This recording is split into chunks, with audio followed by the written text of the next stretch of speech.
시간에는 노아 가정에 대하여 말씀드리도록 하겠습니다. 노아 가정을 중심한 복귀 섭리에 있어서도 메시아를 맞이하기 위해서는 메시아를 위한 기대를 탕감복귀해야 됩니다. 그러려면 노아 가정에서도 믿음의 기대와 실체 기대를 탕감복귀해야 합니다. 노아 가정을 중심한 복귀 섭리에 있어서 믿음의 기대를 복귀해야 할 중심인물은 노아입니다. 조건물은 방주였고 120년 동안을 걸쳐서 방주를 완성하였습니다. 실체 기대는 노아의 차자 함이 선편인물로 중심인물이 됩니다. 장남 셈을 중심하고 타락성을 먹기 위한 탕감 조건을 세우게 되면 노아 가정에 메시아가 올 수 있는 기대가 완성되게 됩니다. 노아 가정의 믿음의 기대의 중심인물인 노아는 하늘 부모님께서 택하셨습니다. 하늘 부모님께서 보실 적에 노아는 중심인물로 적합한 인물이었습니다. 첫째로 하늘 부모님께서는 노아를 아담으로부터 10대 1600년 만에 세우셨습니다. 16수는 사의 기대의 입체적인 수이고 10수는 귀일수입니다. 아담이 잃어버린 사의 기대를 탕감복귀하여 본래의 자리로 돌아가야 하기 때문에 그 때와 장소를 맞추어 노아를 세우셨던 것입니다. 둘째로는 노아는 아담이 잃어버린 것을 탕감복귀해야 하는 입장이기 때문에 창세기 9장 7절을 보게 되면 하늘 부모님께서 아담에게 주셨던 축복을 노아에게도 그대로 주셨습니다. 그러므로 노아는 제2의 인간 조상이 됩니다. 세 번째로는 노아가 하늘 부모님께 절대적으로 순종하였기 때문에 중심인물로 세우셨습니다. 넷째로는 노아는 아벨이 하늘을 대했던 심정과 정성의 터전이 있었기에 부름을 받을 수 있었습니다. 다섯째로는 노아는 혈통적으로도 선한 아벨의 대신으로 택함받은 셋의 후손이었습니다. 여섯 번째로는 창세기 6장 9절을 보게 되면 하늘 부모님 보시기에 노아는 의인이라 하였습니다. 당시 상황은 죄악이 창궐하고 있었는데 그런 상황에 호응하지 않고 하늘 부모님을 믿고 선한 생활을 하였기 때문에 의인이라 하셨으며 상징언제를 드릴 수 있도록 불렀던 것입니다.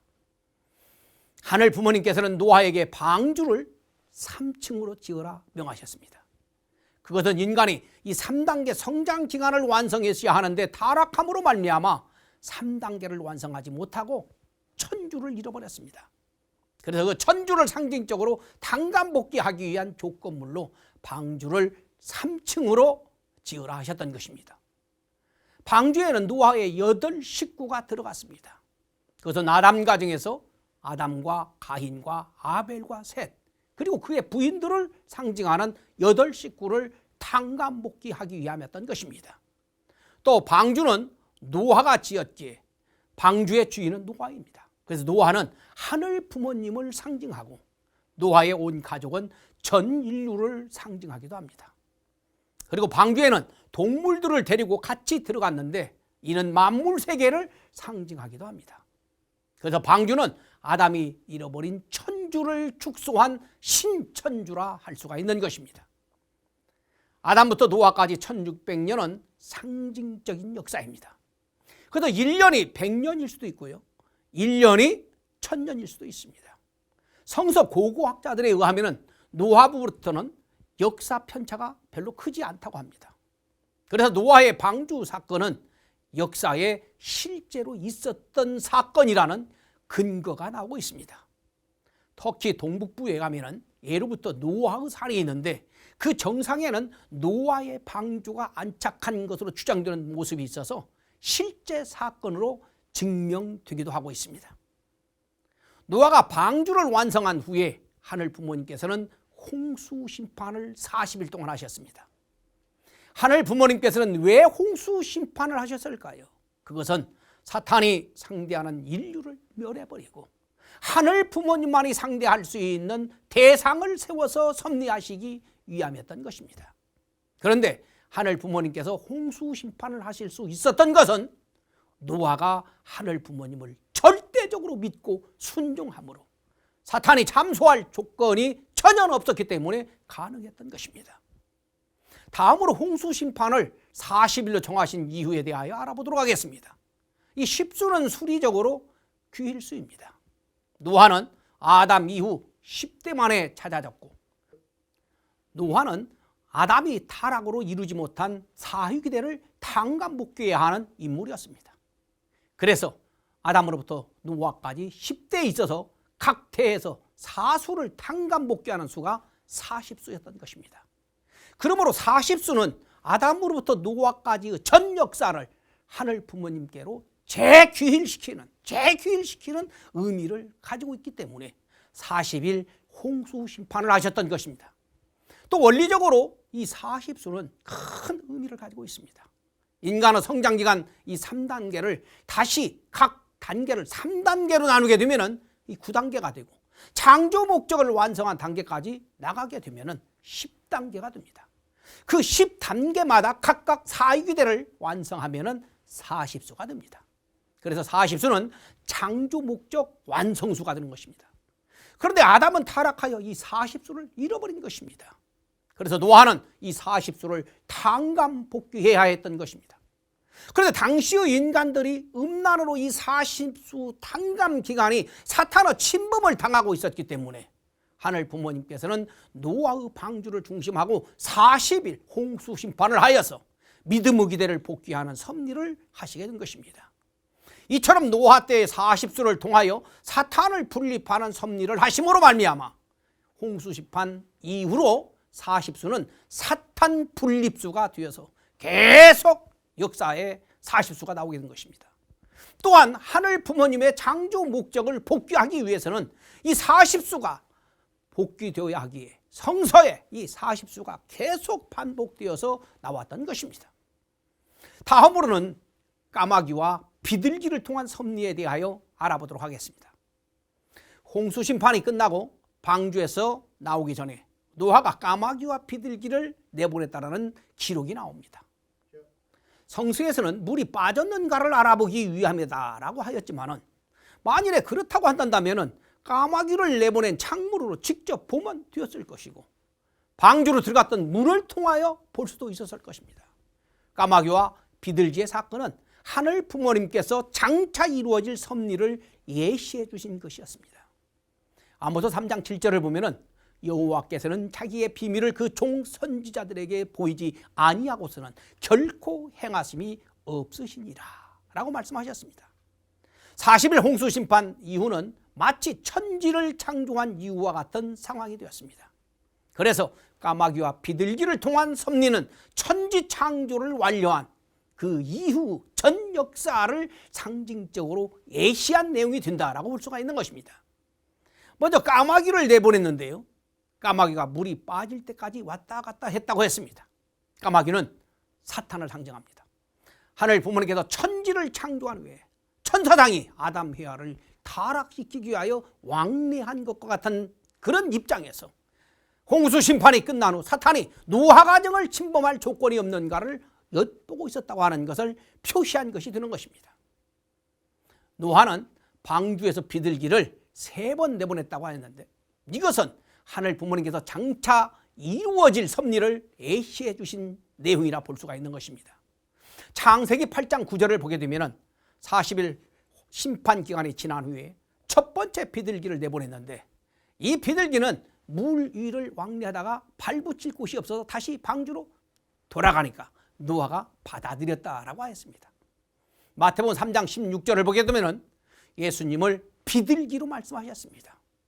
예수님은 후 아담으로 오셨으니 첫 번째 비둘기는 첫 아담을 상징한 것입니다. 하늘 부모님은 아담이 타락됐기 때문에 창조 이상을 실현할 수 없게 되셨습니다. 그것을 첫 비둘기가 다시 돌아왔다고 이렇게 표시한 것입니다. 그리고 하늘 부모님을 상징하는 노아가 받아들였다고 하는 것은 뜻 성사를 다음으로 미루고 거두어들였다라는 것을 의미하는 것입니다. 다음으로 7일이 지난 후에 다시 비둘기를 내보냈다고 하였는데, 그 비둘기는 지상에 내려앉지를 못하고 감람나무 잎사귀를 입에 물고 다시 방주로 돌아왔다라고 하였습니다. 두 번째 비둘기는 제2 아담인 예수님을 상징합니다. 장차 예수님이 복귀 섭리를 완성하시기 위하여 지상에 오시는데 지상에서 인간들이 불신하게 되면 십자가에 돌아가시게 될 수도 있다는 것을 상징적으로 예시한 것입니다. 그러나 감람나무 잎사귀를 지상에서 물고 왔다라고 하였으니 후 아담 예수님은 지상에서 무언가는 이루시고 오실 것이라는 것을 예시하신 것이 되는 것입니다. 이러한 예시대로 예수님은 이스라엘 민족의 불신으로 십자가에 돌아가시지만 부활하셔서 영적인 구원의 길은 완성하셨던 것입니다. 창세기 8장 12절을 보면은 7일 후에 세 번째 비둘기를 내보냈습니다. 그런데 이 비둘기는 다시 돌아오지 않았다라고 했습니다. 세 번째 비둘기는 제3 아담으로 오시는 재림주님을 상징합니다.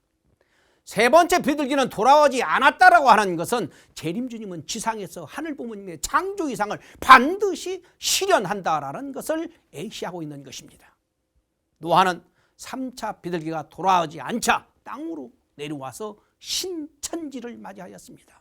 이것은 제3마담으로 오시는 재림주님에 의하여서 하늘 부모님의 창조 이상이 지상에서 이루어지게 될 것을 예시해 주고 있는 것입니다. 노아는 하늘 부모님께서 명하신 조건물 방주를 절대적인 믿음으로 하늘 부모님의 뜻맞게 찾아 세워 드림으로써 하늘 부모님께서 40일 홍수 심판을 승리하셨던 것입니다. 이로써 노아 가정을 중심한 믿음의 기대가 탄감복귀되게 되어서 노아 가정을 중심한 복귀 섭리에 있어서 믿음의 기대를 승리하게 된 것입니다. 노아 가정에서의 믿음의 기대가 성공되었으니 이제 실체 기대를 성공하면은 메시아를 맞이할 수 있게 되는 것입니다. 노아 가정에 있어서 실체 기대는 노아의 믿음을 계승한 노아의 차자 함과 노아의 장남 셈이 아벨과 가인 입장에 서서 타락성을 복귀한 탄감 조건을 세워서 실체 헌재에 성공해야 합니다. 그런데 이 실체 헌재를 드리기 위해서는 실체 기대의 중심인물인 함이 아벨의 입장을 복귀해야 합니다. 아담 때에는 아벨이 믿음의 기대의 중심인물이었기 때문에 실체 기대의 중심인물이 되는데 별도 조건이 없었습니다. 그런데 노아 때에는 믿음의 기대를 노아가 드렸기 때문에 실체 기대의 중심인물이 되려면 그 노아의 믿음과 심정을 계승해야 되는 것입니다. 그래서 이 실체 기대의 중심인물이 될 함은 먼저 노아의 믿음과 심정을 계승받아야 합니다. 어느 날 노아는 포도주를 먹고 취하여 벌거벗고 잠을 자고 있었습니다. 그 모습을 가장 먼저 발견한 사람이 함이었습니다. 함은 부끄러워 형과 동생인 셈과 야벳을 데리고 와서 아버지를 옷으로 덮어줬습니다. 그런데 창세기 9장 25절로 27절을 보면 노아가 일어나서 자기의 벌거벗은 것을 보고 부끄러워한 함을 저주하게 됩니다. 윤리적으로 보면 함은 효성스러운 일을 했는데 저주를 받은 것입니다. 이 사건을 두고 신학자들이 수천 년 동안 해석이 분분합니다. 그럼 왜 노아가 저주를 하였을까요? 노아 가정은 아담 가정을 직접적으로 탄감복귀해야 하는 가정으로 세워졌습니다. 그래서 노아는 아담 가정에서 실수한 죄를 탄감복귀해야 하는 것입니다. 아담 가정에서 죄는 음란죄를 지음으로 부끄러워서 하체를 가린 것입니다. 이것을 상징적으로 탄감복귀하기 위하여 노아의 나체 사건이 있었던 것입니다. 함은 노아의 벌거벗은 모습을 보면서 부끄러워하지 말았어야 합니다. 아버지의 깊은 뜻이 있을 것이라고 생각하면서 못 믿겠으면 기다렸어야 합니다. 그런데 부끄러워했다라는 것은 노아와 심정일체가 되지 않았음을 뜻하고 사탄에게는 우리 가정에는 아담 해가 부끄러워했던 그 죄가 담겨 있다고 하는 것을 반증한 사건이 된 것입니다. 그러므로 사탄이 침범할 조건이 성립되므로 함이 부끄러워한 것이 죄가 된 것입니다.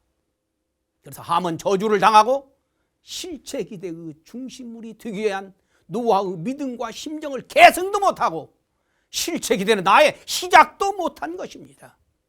그리하여 노아 가정을 중심한 복귀 섭리는 이루어지지 못하고 섭리는 연장되게 된 것입니다.